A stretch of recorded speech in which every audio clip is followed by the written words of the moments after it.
Ireland fumed at EU over tax policy shake-up being more serious than Brexit. The European Union was met with fury from Ireland after the bloc's proposals to change its tax policy.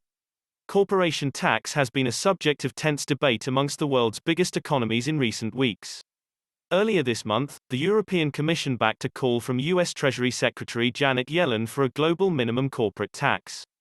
Brussels added that the rate should be decided in talks with the Organization for Economic Cooperation and Development.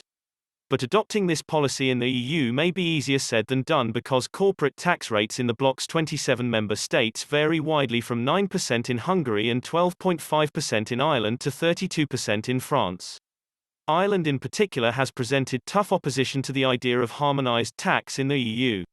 In 2017, this proposal was put on the table, with one Irish minister saying it would be worse for the country than Brexit.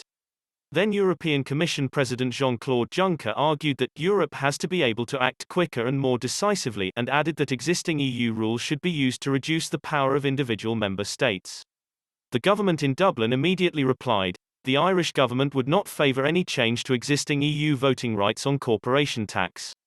The proposals for a significant deepening of the economic union and a consequent loss of power for national governments were sketchy and need more detail, Irish ministers said. Speaking to the Irish Legislature's Committee on Budgetary Oversight, the chair of the council, Seamus Coffey, said Ireland could lose up to €4 billion, £3.47 billion, worth of corporation tax if EU-wide tax rules for multinationals were set.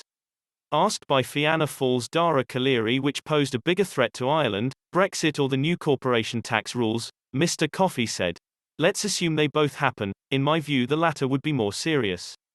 The Irish attitude still hasn't changed, with the government now warning the US that it won't back down over plans for a global minimum corporate tax rate. Irish Finance Minister Paschal Donohoe has said Dublin will not accept new tax proposals led by the US if they impact the country's ability to undercut rivals. Speaking at a virtual summit in Dublin, Mr. Donohoe said the new proposals could see Ireland lose 20% of its tax revenues, adding he would support a global agreement that allowed appropriate and acceptable tax competition between countries. He added that the country will fight to keep its 12.5% rate because smaller countries need tax policy to compensate for advantages of scale. The finance minister added that discussions taking into account countries like Ireland that use low rates to attract jobs and large investments are yet to take place. He said, I believe that small countries, and Ireland is one of them, need to be able to use tax policy as a legitimate lever to compensate for the real, material and persistent advantage enjoyed by larger countries.